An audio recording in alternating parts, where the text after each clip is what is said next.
미디어유스 이정원 기자, 공공안전 기준 개선을 위해 당국자들은 무엇을 해왔는가. 지난 29일 발생한 이태원 압사 참사에 대한 AP통신의 보도 내용 중 일부다. 156명이 숨지는 유례없는 참사에 외신들의 지적이 이어지는 가운데 정부 당국자들의 부적절한 대응이 연일 도마 위에 오르고 있다. 가장 먼저 논란이 된 것은 주무부처 장관인 이상민 행정안전부 장관의 발언이었다. 이 장관은 참사 다음 날 30일 진행된 첫 정부 긴급 브리핑에서 코로나라는 게 풀리는 상황이 있었지만 그전과 비교했을 때 특별히 우려할 정도로 많은 인파가 모였던 것은 아니었다며 통상과 달리 경찰이나 소방 인력이 미리 배치함으로써 해결될 수 있었던 문제는 아니었다고 파악하고 있다고 참사의 책임을 회피하는 듯한 발언을 했다. 해당 발언에 대한 논란이 이어지자 이 장관은 다음 날 31일 서울광장 합동분향소를 찾아 기자들에게 경찰의 정확한 사고 원인이 나오기 전까지는 섣부른 예측이나 추측이나 선동성 정치적 주장을 해서는 안 된다는 취지였다고 해명했다. 하지만 문제된 발언의 여파가 이어지며 경질론까지 제기되자 참사 사흘째인 1일 국회 행정안전위에 출석해 국민안전을 책임지는 주무부처 장관으로서 국민 여러분께 심심한 사과의 말씀을 드린다고 사과했다. 재난관리 책임자가 기자들의 질문에 제대로 답변하지 못하는 모습도 포착되었다.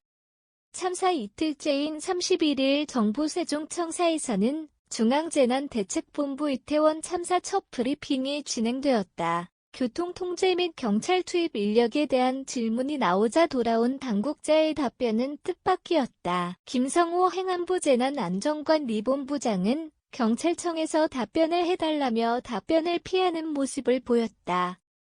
박희영 용산구청장의 책임 회피성 발언도 논란이 되었다. 31일 박희영 용산구청장은 이건 축제가 아니다면서 축제면 행사의 내용이나 주최 측이 있는데 내용도 없고 그냥 헬로윈 데이에 모이는 일종의 현상이라고 봐야 된다고 발언했다.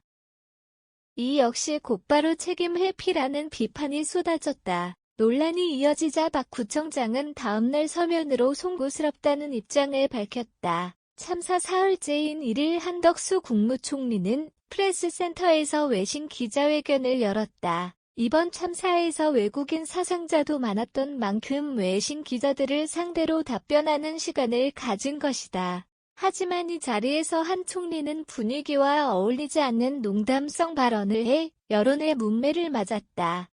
통역 장비에 혼선이 발생해 통역이 제대로 들리지 않는 문제가 생기자 한 총리는 이렇게 잘 안 들리는 것에 책임져야 할 사람의 첫 번째와 마지막 책임은 뭔가라고 발언했다.